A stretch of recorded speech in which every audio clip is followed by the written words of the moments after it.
Good evening. And I'd like to start first by thanking Elizabeth and Steve and their whole team for all of the work that they've done in putting this together, so thank you. I'd also like to thank the students at the Yale School of Management for somehow choosing me for this honor tonight. I am thrilled to be part of the esteemed faculty group that is gathered here tonight. And so we each have just a few minutes to spend with you and to tell you a little bit about the kind of work we do or what it is that inspires us. And so I thought I would start with a story. And so the story comes from a study that I did with colleagues of mine, Jane Dutton and Galai Debeba, some years ago now, that captures in some ways what it is that most inspires me in the work that I do. So I'm a psychologist who studies the meaning of work. I'm interested in what it is that makes work worth doing in the eyes of the individuals who do it, and how that affects them individually and how that affects the organizations of which they are a part. And in this particular study, we had gone into the university hospital to study the cleaning crew to learn more about how it was that they saw the meaning of their work and the design of their jobs. And in the prior research literature in this area, the kinds of things that you would expect to find is that you could tell how someone experienced the work by how the work was designed. And so in this particular case, this was not expected to be a very motivating or meaningful job, but we suspected that there might be more variance lurking underneath. And so we went into the university hospital. This is not Yale, it's an unnamed other university.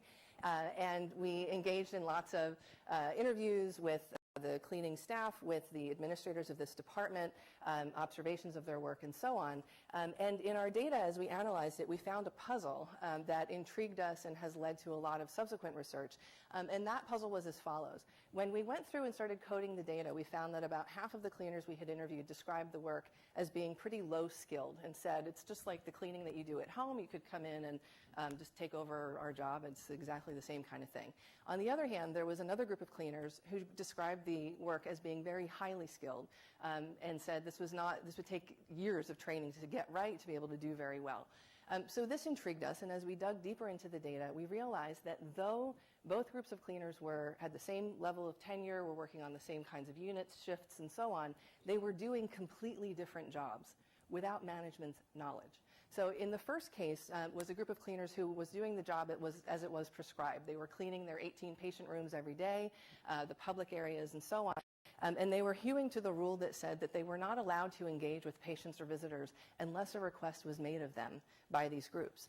In the second group, much to our surprise, they described that in addition to cleaning the patient rooms and the public areas, that they were spending a great deal of time with patients, sometimes engaging in patient care, paying attention to things like which patients hadn't had visitors in a couple of days so that they could double back and spend time in those rooms, doing things like walking the elderly parents of patients all the way through the labyrinth of the university hospital back to their cars so the patients wouldn't worry about their parents finding their way home.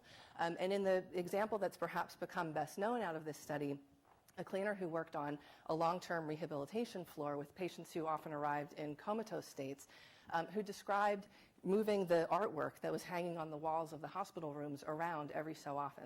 And when we asked her if this was something that she was asked to do as part of the role because she worked in this unit, she answered no, that this was not something that was required of her, but instead was something that she did because she was hopeful that by changing something in the environment of these patients, even though many of them were unconscious, she might spark something in them that would speed them along the road to recovery.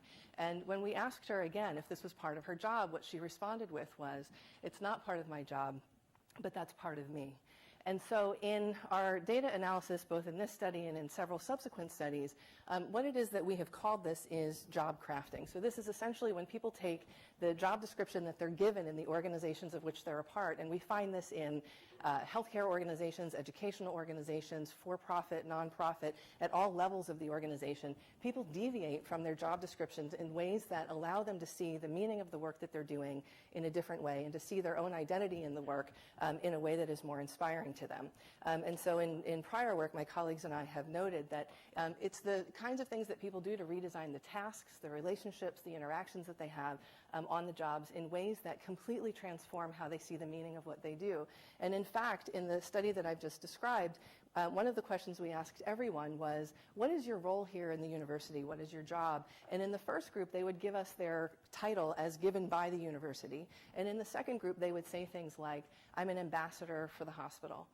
Or in the most striking case, I'm a healer, which caused me to lean in and say, could you say more about that? To which they then described that their job was to create sterile spaces in which patients could heal, but more than that, they felt their role was to do anything they could to help individuals with this. So this is something that we see everywhere. It transforms the meaning of people's work, and you don't have to be paying that much attention to see that this topic of what it is that makes work worth doing, what is it that makes work meaningful for people, what makes them happy in their work, is something that has very much become part of the zeitgeist in our society. So for someone in my shoes who's been studying topics related to the meaning of work for about 20 years now, this is both surprising but also welcome. And we know that, again, these kinds of meanings matter quite a bit in individuals' lives. So one of the ways that we've also studied this, my colleagues and I, have been to think about how people experience their work as a job or as a career or as a calling. And so just to give you a little bit more background on each, we find that people who see their work as a job primarily see the work as a means to an income that supports your life outside of the job.